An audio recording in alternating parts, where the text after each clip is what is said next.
name's Emily, and I'm on the autism spectrum, and I was also nonverbal until I was 4. I'm a social worker now at Department for Children and Families, and I run an advocacy project on the side called Adapt&Succeed. For DCF, or Department for Children and Families, I work in the Kansas Protection and Reporting Center, and I take phone calls at the abuse neglect hotline and also work from the web intakes, and I use policy and critical thinking to make decisions on what investigations need to be sent through to a social worker in the field. In order for this to benefit you, I'm going to tell you how I got here. Around the age of 2, my mom had a bad feeling, and she told my dad that I wasn't like my big sister. But all jokes aside, she said she felt like something was off, and they took me to KU to get evaluated, and I was diagnosed with autism.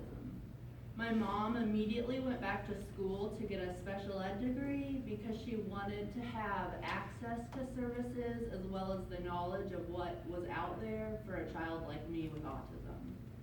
At the age of 4, my parents took me to a doctor, and he believed that I had learned language, but due to the disconnect of neural pathways in my brain, he thought that is why I did not have the ability to speak, and he believed that there was a medicine that could promote those connections, and he was right. It worked, and I talked. My mom also did other things for me. I had a phase of only wanting to eat yellow food. And so she got yellow food coloring, and I remember she would make white mac and cheese and dye it yellow for me.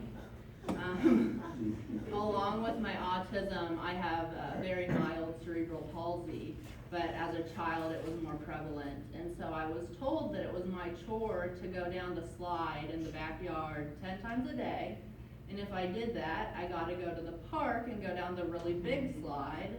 Joke was on me though, she was just making me climb the ladder. Also, when I was young, I was very hypersensitive to touch. And another thing my parents did for me that was recommended by doctors was they had a specialized brush.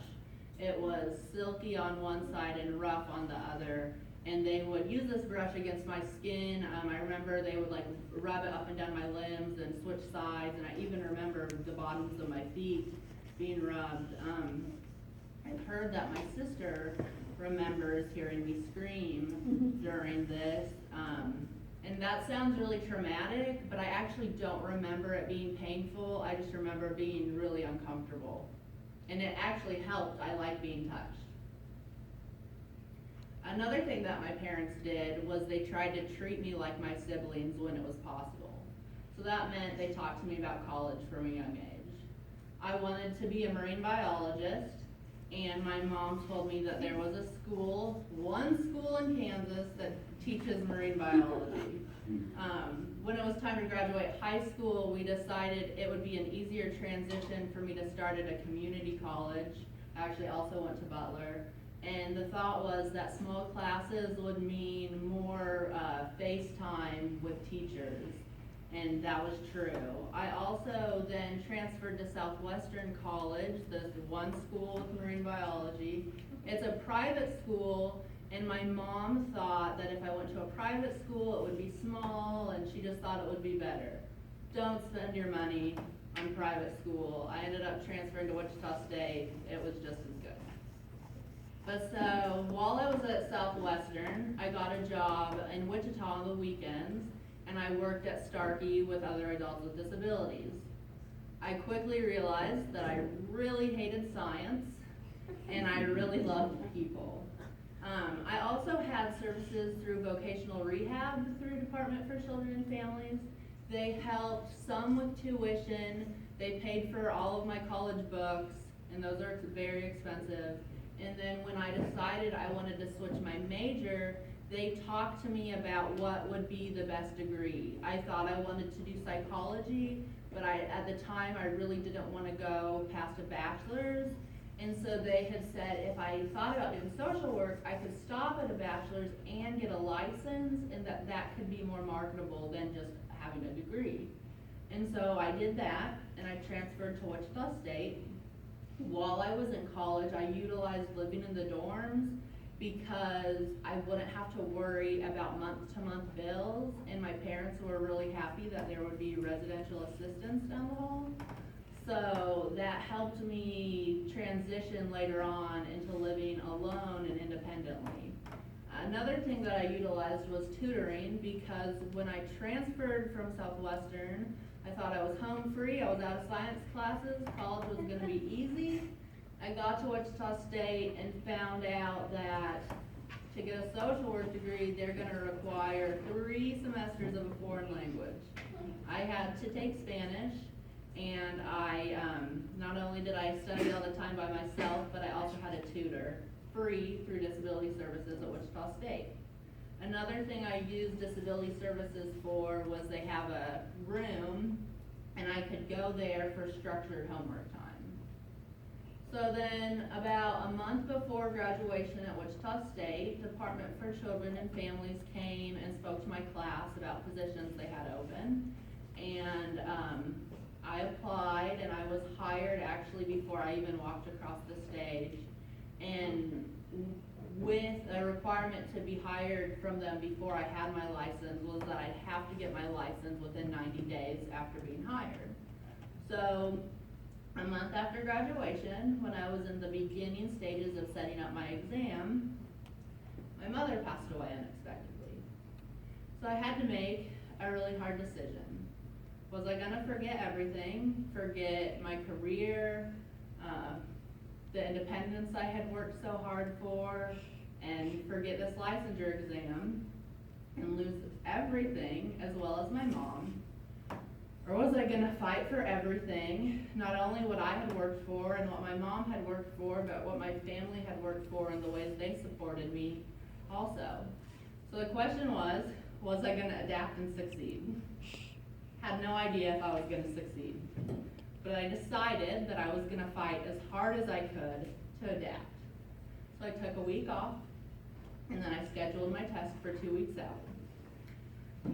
I actually prayed right before I submitted my final payment. I talked to my supervisor. I was like, is this day okay? Can I miss work for my test this day? And she's like, that's great, there's nothing going on, go for it. I go back to my desk, I submit the money, I hit okay. Immediately occurs to me, it's the 1 month anniversary of my mom's passing. It felt like a joke from the universe, but then I realized how my mom always told me, you can do this too. And I knew that that was just her telling me that I was gonna do this too. So I started studying. My sister and my dad would call me every day and say, have you studied today? Are you studying now? Do you need to study more? What if you took a break and then you studied some more? And so I would. And they really kept me going and kept me motivated, because it was so hard to do these questions about working with families who have been through trauma while I was also experiencing trauma. So the day came for the test.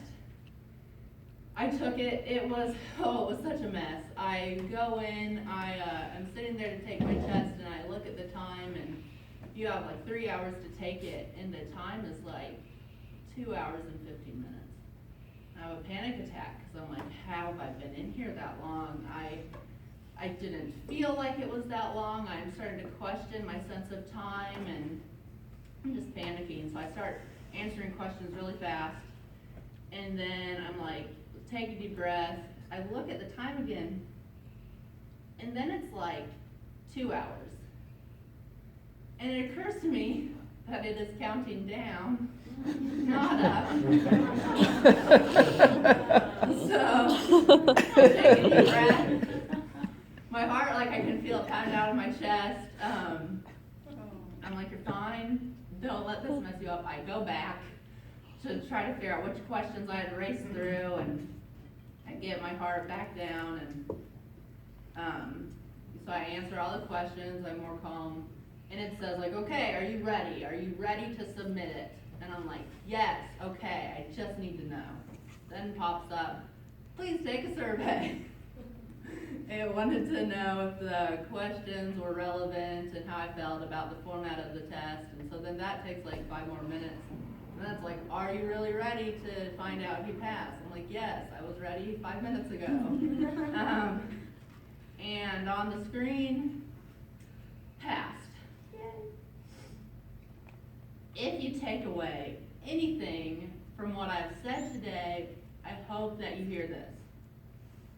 Services in the community, in schools, in college, all of those services impacted me and are so extremely important to be successful.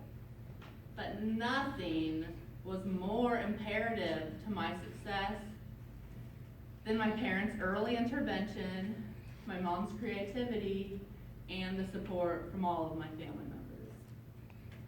And thank you for listening to me speak today. If you want to hear more of what I have to say, I actually have business cards for my Adapt and Succeed project, and I have videos on YouTube.